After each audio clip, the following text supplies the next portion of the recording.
Yes, good morning everyone. I'm here in Dagupan City, the city of Bagos in the Philippines. And I would like to interview right now is Mr. Mertz Ortigusa, the most popular and intelligent political analyst blogger in the province of Ibaga yung Janice, famous word, famous. Pero ang famous niya, hindi F-A-M-O-A, F-A-M-O-U-S, kundi Famous. P-A-Y-mos. Famous. Okay. Ayaw ko naman ng gano'n. Doon na tayo sa F-A-M-O-U-S. So, how is it, Mertz? How is to become the consultant of the Governor Monmouth Gipo in the province of Pangasinan? Just fine. Ang mga unforgettable days dyan kay Governor during last election, 2025, kung saan may mga black timer kami, di ba? Yes. And then, babanatan sa kabila. Kaya isisihin si Governor doon sa White Elephant sa Bugalyon. Oh. Maganda kasi background, para tayo ng background, graduate tayo ng law. Graduate din ako ng public administration. Full package, alam natin yung batas. So, bukod sa batas, may Google, may mga artificial intelligence eh. Yes. So, babanatan nung kalaban nila si Governor. Oh. Yung malaking building dun sa gym ata yun. Oh.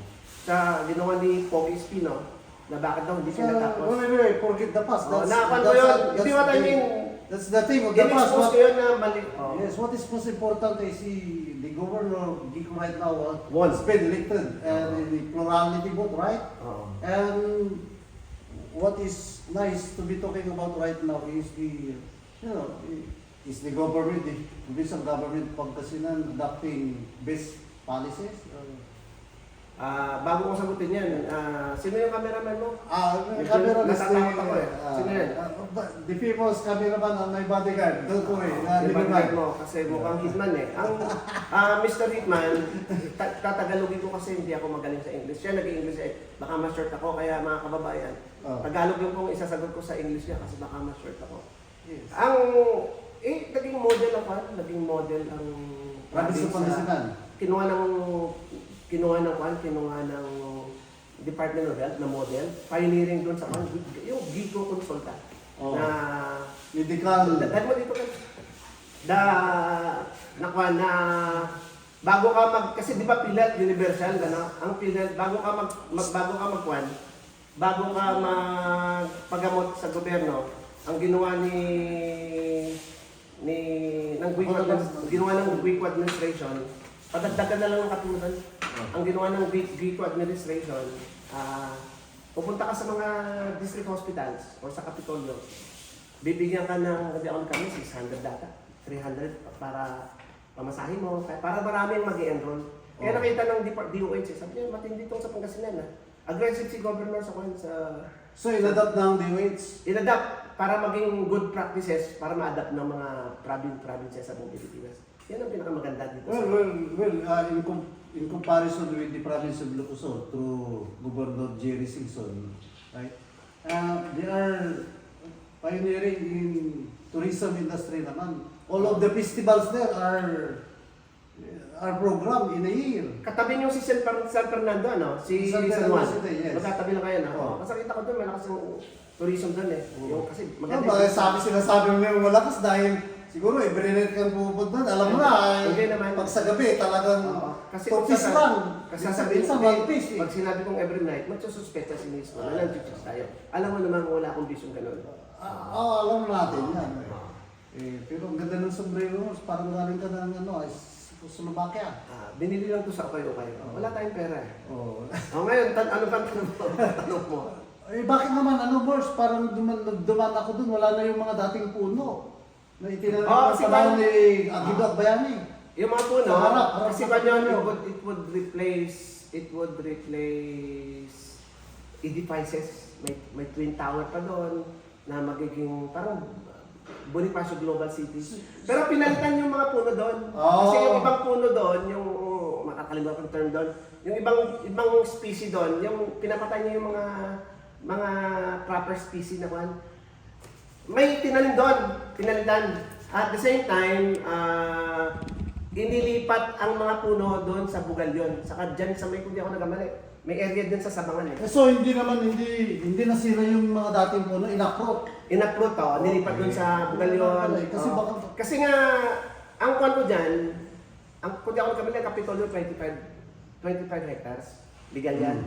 May accretion, di ba? Oo. Haba ang accretion. Mas malaki pa sa 21 yun. Nakita mo siyempre, low graduate ka, di ba? Habang tumatagal ang panahon, splashes ng sand, ang area, di ba, humahaba. Kaya Oo. daming squatter dyan, di ba? Wala na ngayon, di ba? Nandiyan, commercial establishment. Hindi, yung mga squatters. Wala na. Hindi yung squatter na big time, mga taga-Dagupan, yung mga, di ba nakita mo doon, yung mga resort. Squatting yun eh, wala namang titulo yun eh, tax declaration. Baka mayroon ang pangalan doon. Wala, kasi nga nahuli tayo kung nauna tayo si malaki na nakuha natin doon. Eh, mga big time So, are they planning also to expand? Like, Hindi, kasi ganito yun. Limited kasi ang 25 na hectares.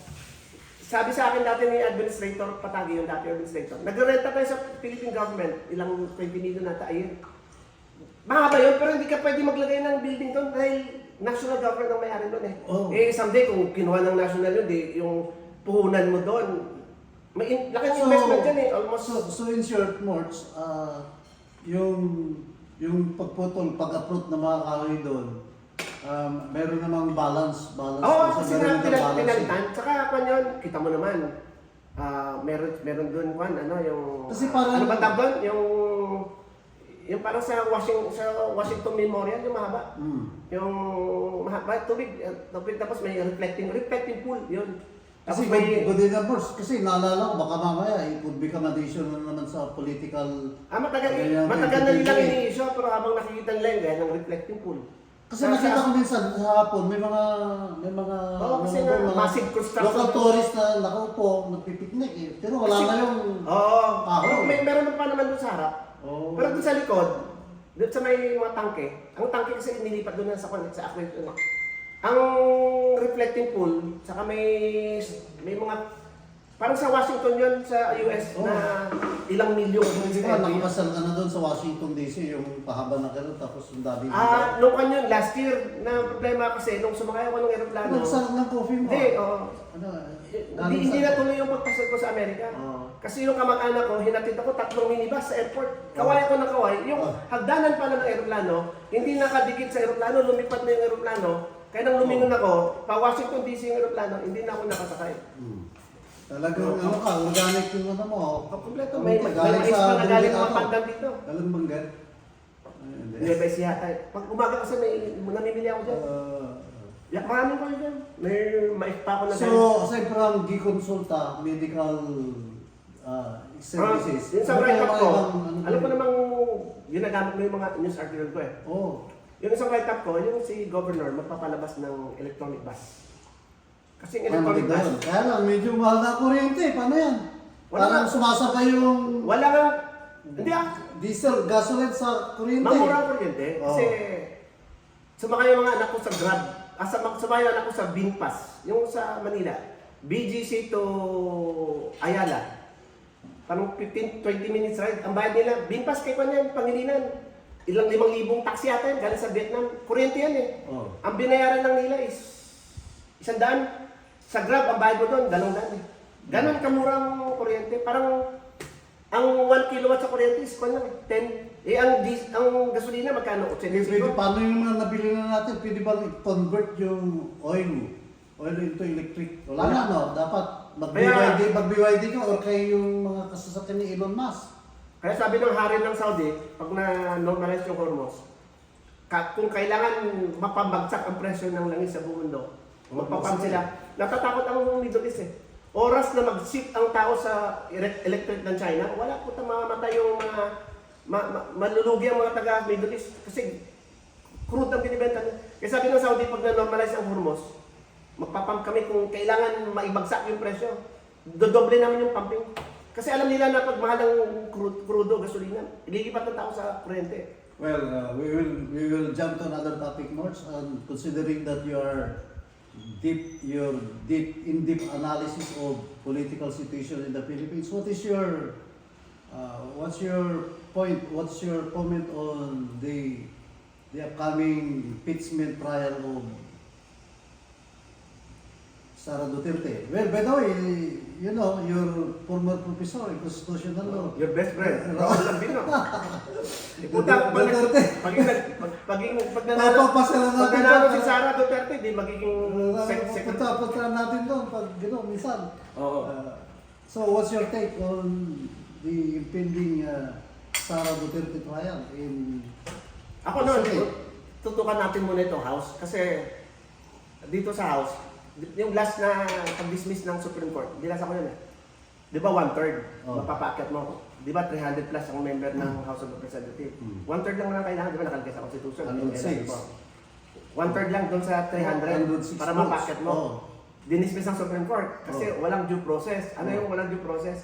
Putang na, hindi nila, itong mga impeachment, itong mga pro-impeachment, dapat pala bigyan mo lahat ng member ng Congress, yung 300, Oh, bigyan mo ng kopya. kopya. Oh. Kasi pinag-usapan doon, Bill of Rights, yung due process. Hindi kailangan, kasi katulad ng ordinance, dapat i-publish nila sa Northern... Yan, oo. Sa dyaryo mo. Sa dyaryo mo. Dapat meron May publication. Oo. there will be due process yung notice on They just block out to the Senate. Oh. Kaya, binasa ko yun eh. Mahaba yun eh. Binasa ko. Siyempre, alam mo yung, naman. yung due process doon, yung due process hindi na practice. Kaya dapat ngayon, gawin nila yan, bigyan nila ng... Alam mo Bukod naman. sa pera na ibibigay nila sa mga congressman. Allegedly, no? 150 million No one allegedly. will admit that because, you know, Oh, pero si Libiste, nagkagulo siya nung isang araw. Sabi niya, alam naman natin lahat dito. Tinatawag niya, this is a crocodile farm. Mga lugar ng buhaya sa magnanakaw. pero that's only conjectures. There's Ah, only, kaya nga, wala kang... wala siyang basis. Pero alam, eh. alam naman natin yan. Pero no basis, wala siyang mga prueba. No basis. Oh, no Pero basis, naramdaman, kaya- yung ibang congressman kinukwento sa atin, puta pati SOP, di alam That is na. why Congressman De Lima questioned the basis of his argument, Libisti's argument, that there was there was anomalous transaction in Congress, yung mga graft and corruption sa mga congressman. Wala siyang basis eh. Kaya well anyway, till that to the marine, sabi nga ni... Napunta ka ba ng Pangasinan? Because Ronel is living in Ilocos Sur. The wife is from Canada. Guwapo, kahit ako rin yung asawa, siyempre, papabantayan ko sa mga parents ko kasi baka kung dito, makaligawan ng mga chicks dito sa Pangasinan. Pero matanong kita, pag si Atong ang namimit mo, in-interview mo rin o baka ako lang in-interview mo? Ikaw lang yung interview ko dahil... sayang sa negative pag sila Atong ang... delikado pag atong bayan muna, bago bulsa muna. Akala ko bayad muna. Binabaliktad minsan eh. So, we will pause for a moment more and we will talk about local politics in the province of Pangasinan. Okay? Ikaw na.